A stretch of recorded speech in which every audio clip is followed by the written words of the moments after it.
Hi. Let's talk about asexuality. Yeah. I wanted to talk about asexuality because I'm asexual, and also because it's Pride Month. Yeah. Shout out to my LGBTQIA fam. Yeah. As y'all know, it's a constant process of coming out, and yeah, this is just another step in my coming out journey. I hope you enjoy it, or at least find yourself somewhere in it. Yeah.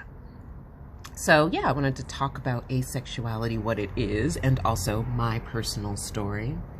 I've got my notes, so we should get into it. But let me just say, your girl is feeling a little vulnerable, sensitive, and I don't think I'm gonna cry, but I just want you to be gentle and hold my information the way you would want your journey to be held.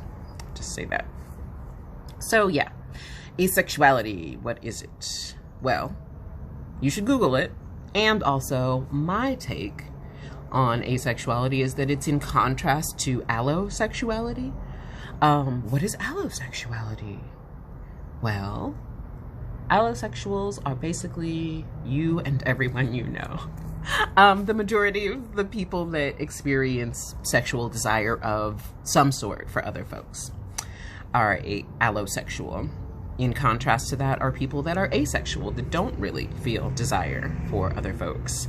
That too, though, is on a spectrum, right? There are asexual people who are sex repulsed and are like, hell to the no-no. And then there are gray sexual people that are like, you know, if I was deeply emotionally bonded and connected with a person, perhaps.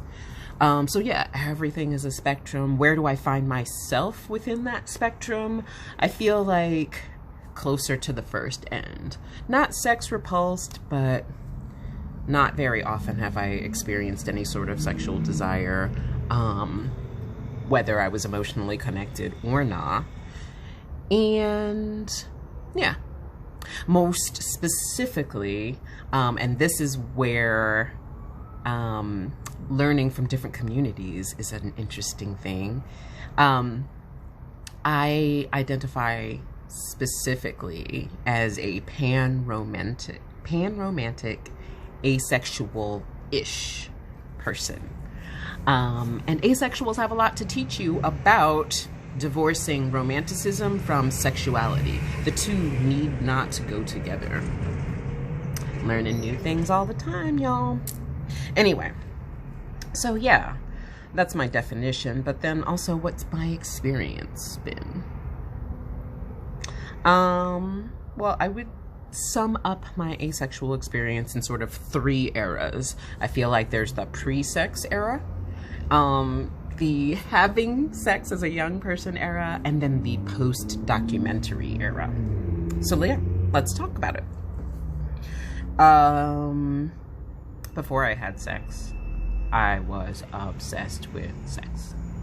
I just kept thinking, wow, if everybody is making these sexual jokes and references in every facet of my life, from fucking school books to TV shows, then damn, sex must be the shit, and I can't wait till I have it.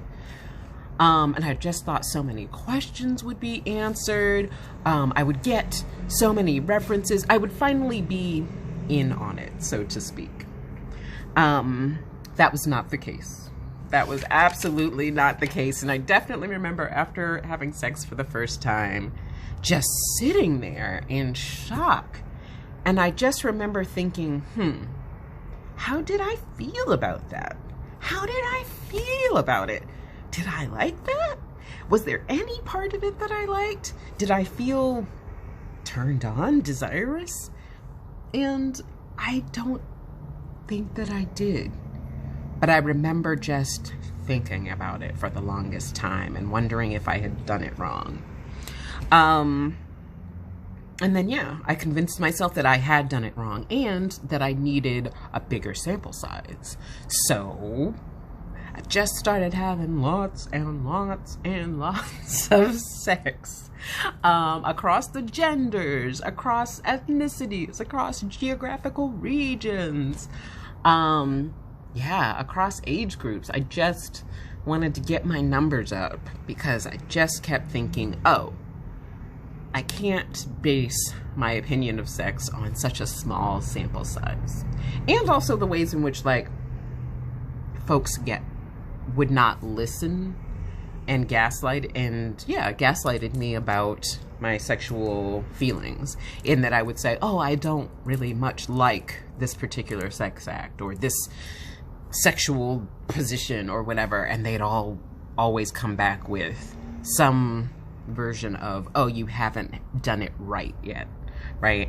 Oh, you haven't had dick, or oh, you haven't slept with a woman, or oh, you haven't tried it this way, instead of just hearing, oh wow, I'm not into that. So yeah. In my younger days, I was also a sex worker, and for a long time, actually most of my adult life, I've been a sex worker. And sex work for me just helped me clarify what sex is in the culture, in that I realized sex was very transactional. Sex is currency. And that when people want to sleep with you, they treat you like a human. They can see your humanity. I think that sometimes people put that under classification beauty privilege, but I would put it as allosexual privilege, generally speaking. So yeah, the illusion of being sexually available is definitely currency in our culture, and I wanted to maintain that as much as possible, which is how I developed my love of, like, fashion, makeup, hair, styling aesthetics. I love those things. They're fun for me, don't get me wrong, but I learned them as a survival skill. Yeah. And then I experienced sexual desire for the first time.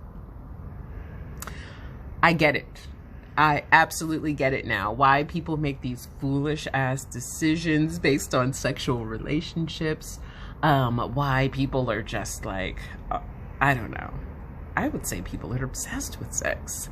Yeah, I experienced sexual desire, and I would describe it as a warm, bitey feeling that is the color red and sounds like whining.